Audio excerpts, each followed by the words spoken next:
You are sitting in the cab of a retrofitted Toyota Helix, clutching an obsolete assault rifle while heat radiates through the rusted floorboards. Your throat is dry, your bank account is negative, and your military pension was swallowed by medical bills long ago. You are a third-country national earning $75 a day to shield a logistics convoy from improvised explosives.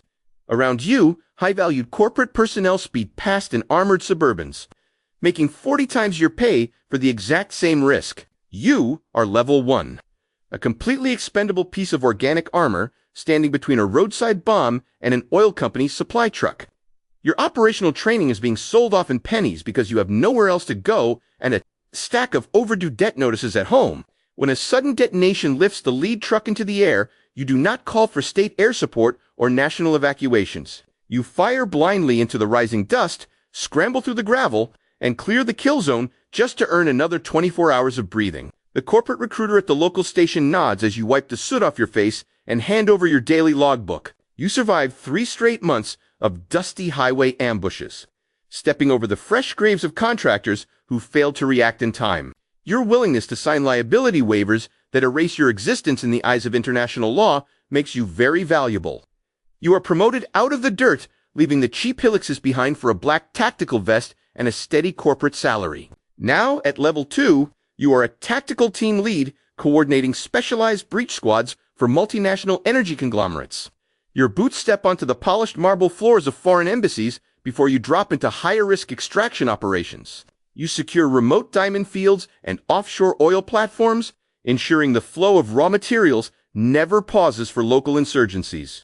When your squad takes heavy collateral fire near a crowded village, you do not feel panic or remorse anymore. You pull out a tablet, calculate the property damage, and classify the civilian losses as an unbudgeted operational line item. The executive team in London or Virginia does not ask how you cleared the sector, only if the drill bits are turning again. You learn that modern defense contractors do not generate their real profits from shooting rifles, but from managing supply chains and risk. You sign off on invoices that blend tactical body armor with logistics management, hiding combat operations behind risk advisory consulting. Your squad moves like clockwork, enforcing stability for sovereign mineral concessions signed with gold leaf pens in presidential palaces. You notice that the men dying around you are still easily replaced, but the spreadsheets you maintain are completely untouchable. You stop caring about individual firefights and start focusing on the margins, trades, and security retainers. Your tactical operational success earns you a corner office in a Dubai skyrise, where the air conditioning hides the smell of cordite. You reach Level 3, becoming a strategic logistics director managing private armies, arms contracts, and clandestine black sites. You no longer wear body armor, opting instead for a tailored suit that covers the scars on your chest. You negotiate multi-million-dollar defense retainer fees with corrupt ministers who trade national gold reserves for private security forces. You supply both sides of a regional border dispute with military hardware, taking a 3% cut on every round shipped. When human rights groups attempt to investigate your covert interrogation facilities, you point them directly to international regulatory loopholes. You quote the 2008 Montreux document, demonstrating that your firm operates comfortably within the legal gray zones of state delegation. You buy thousands of surplus heavy weapons from crumbling Eastern European arsenals and route them through complex chains of offshore shell corporations.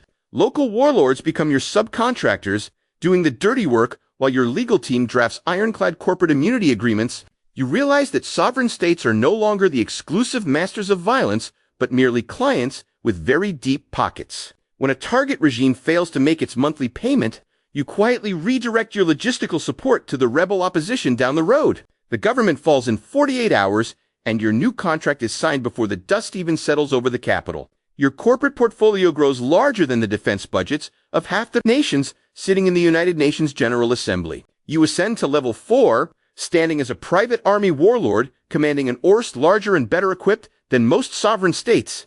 You do not just fight wars anymore. You engineer them from scratch to open up new market opportunities for your board of directors. You deploy autonomous drone swarms over contested mineral basins, sweeping away opposition forces with cold, automated precision. Your private military company pioneered its operations back in the 1990s, but you have perfected the modern corporate warfare model. Resource for security swaps give you exclusive rights to gold mines, oil fields, and lithium deposits across 3 different continents. Presidents call your satellite phone in the middle of the night, begging for private battalion deployments to stop incoming military coups. You sit at glass conference tables, drinking vintage wine while artillery impacts rattle the windows of the presidential palace outside. Your corporate mercenaries enforce a brutal, artificial peace that keeps the natural resources flowing directly to global markets. You hold more operational power than the generals who once commanded you when you were just a low-ranked infantry soldier. You begin to believe that you are entirely untouchable, elevated far above the clumsy laws of traditional nation-states. You forget the absolute fundamental rule of the mercenary trade, which is that a shadow army must never outgrow its master. Your private force expands so rapidly that your state sponsors begin to look at your orbital capabilities with quiet, growing terror. You reach level 5, the absolute apex of military power.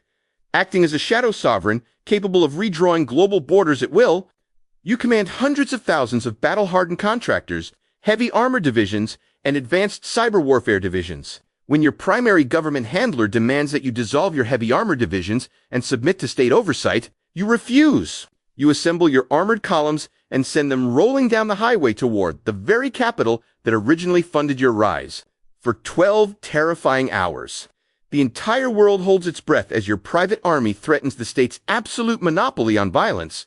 You feel the ultimate rush of absolute power, believing you have successfully backed the world's greatest superpower into a corner.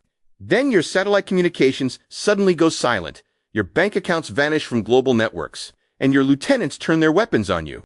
The state intelligence agency that built your corporate empire decides it is time to liquidate its most expensive, overreaching asset.